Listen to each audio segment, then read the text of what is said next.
always release an album and then always re-release the singles because it just gives you a second bite of the cherry. So we're releasing an album soon. Congratulations. 14 songs, DistroKid. How do we decide what track to release first? How long before releasing the second track, third, etc.? What is a single of an album? How's that work? Great question. So, and again, we could probably talk for days about this. And first of all, congratulations. That's great work that you've managed to get an album together. So there's a bunch of different ways to do this. Again, I'd throw you over to Damien Keys. He's got a lot of great information about this sort of thing, about your single releasing and album releasing, and watch a few of his videos on launching. So the single release 22-day plan for releasing a single is a good one. So go and check that out. And he's got some good tips over there. Talking very generally, there's a couple of ways you can do this. So there's the album first, singles second option. So what you do is you build up your album, you release the whole thing. You're like, the album's coming out on this day. Get into it, folks. And then there's the album.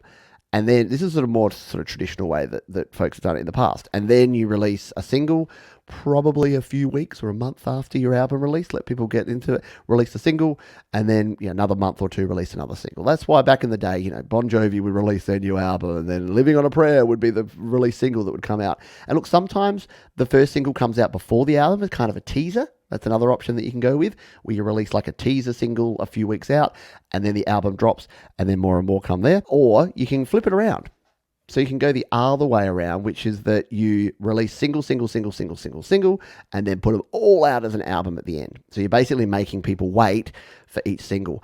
To be honest, that's what's done more often these days. So a lot of artists, I think Drake is one. I don't listen to Drake, but people tell me that Drake does this. A lot of artists now are basically just releasing single, and then they'll compile all those singles together as an album, which is a bit different from the old way where the album was like the concept, and then you grab the singles off the album. So yeah, there's many ways to do it. You need to work out what's going to be right for you. But yeah, you can, and the way it works with DistroKid is you release the whole album. In fact, I'll show you because I'll jump over to my DistroKid account over here. So if you come to my music, so for instance, when I released my album, which was all the way back here, Selfish Aware. So this album here, Selfish Aware, with 11 tracks on it. This actually had, I kind of did a hybrid approach. This had about 5 previously released songs, and then about 6 songs that hadn't been released already. So things like For the Birds, Your Opinion, Drinking With You, There's No Such Thing as College, Anxiety, they were all singles. So release, and then grab them all together and add a bunch of other album tracks, and they were released here on this one. So you can see some of those were in here, but some of these, like Home and In Time, and some of these had never actually been released as singles.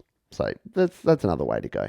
But the good thing about DistroKid, and what I'd recommend you do when you're releasing, is do both. Like, always do both. Always release an album and then always re-release the singles, because it just gives you a second bite of the cherry. And why wouldn't you take that? Like, if you can, why wouldn't you have that second option?